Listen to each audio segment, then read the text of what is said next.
Um, it's 1438 on a Freedom Day.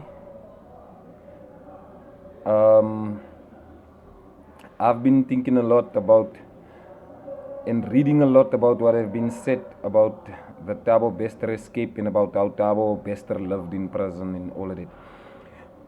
Inmates have made national headlines for relaying Thabo Bester's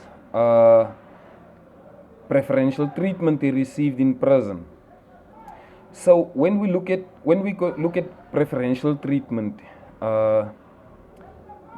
in isolation, preferential treatment, what difference would it make if an inmate prefers preferential treatment in prison? Would that make any difference to how he's going to live upon his release? What impact will an inmate's preferential treatment have on society upon his release? And when we consider preferential treatment together with what rehabilitation is, then how does that weigh up on a scale?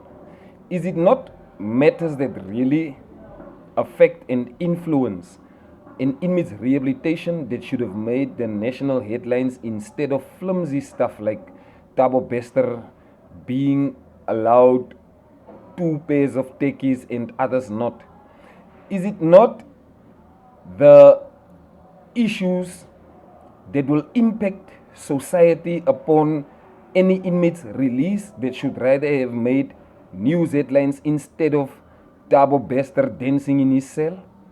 So, I'd want South Africans to think about this for a second. The inmates that you are now saying they mustn't even be given funding to study with any institution, the inmates that you are now saying are living such a luxurious life in prison because they receive food and everything, mahala and all of that. Sharp! It could be true for whomever, but if we as inmates are to be truly rehabilitated, then we have to be educated formally, because most of us have ended up in prison because we did not complete school, we did not have the lowest qualification to get employment, the lowest required qualification to get employment, which is a school leaver certificate, the AET 4 certificate, the NQF1 certificate. So those are the issues. Getting an education in prison will at least change these people's mindset, inmates' mindset. It will give them more confidence. It will also teach them to be more considerate. They will also now feel more valuable. They will also now have something to live for, because there'll be something to look forward to. The employment opportunities, the economic opportunities that he can now take advantage of, that will be something that will make him think twice before committing a crime. So, just know this. My channel is broadcasting videos and stuff where I am raising human rights issues, where I am raising issues related to rehabilitation or the lack thereof of inmates. So, inmates are being raped here in prison. Inmates, most of them don't go to school here in prison. And inmates are stabbing and killing people here in prison. That very same inmates are being granted parole by the Department of Correctional Services. And then those inmates are most likely to recommit crime. Why?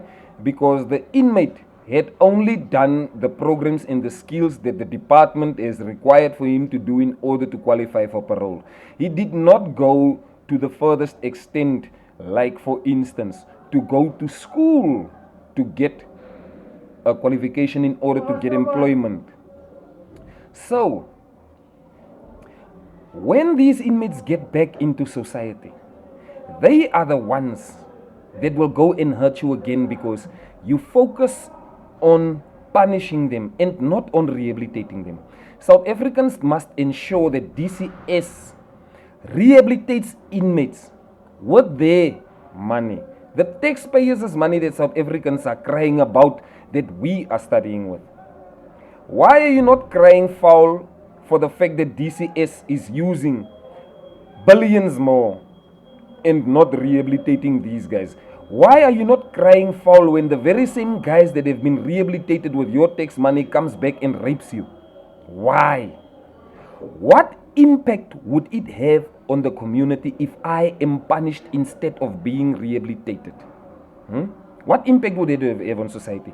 It will definitely have a negative impact, because if I am punished instead of being rehabilitated, then I had not learned my lesson for the entire duration of my incarceration.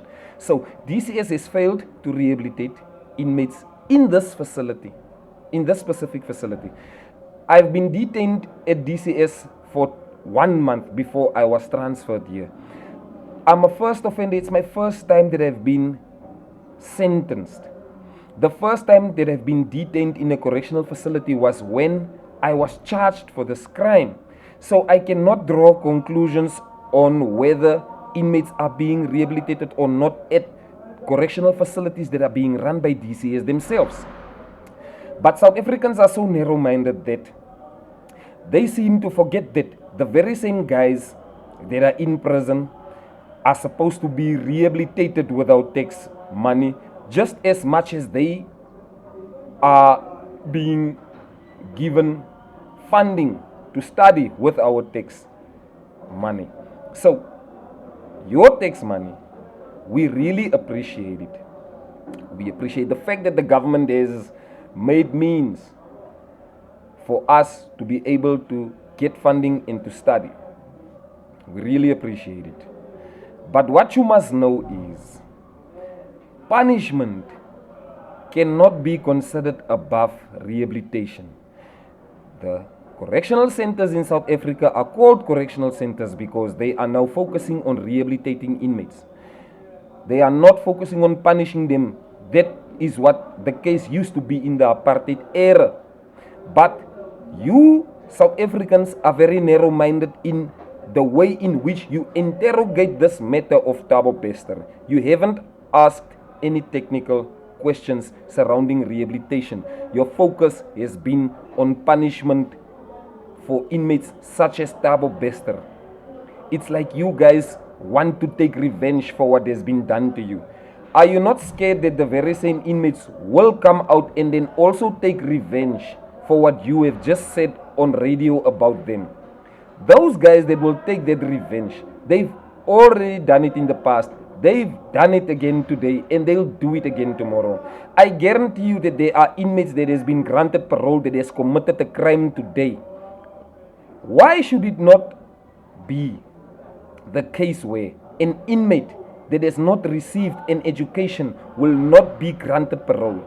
If an inmate comes into prison not having an education, then the chances are that the guy went into crime because he did not have any other economic activity to benefit from because of a lack of formal education.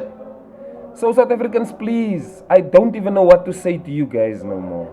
I don't know. You guys, you really disappointed me with the narrow-minded views and the lack of technical questions on rehabilitation in your comments on the Thabo Bester and the prisoners issue.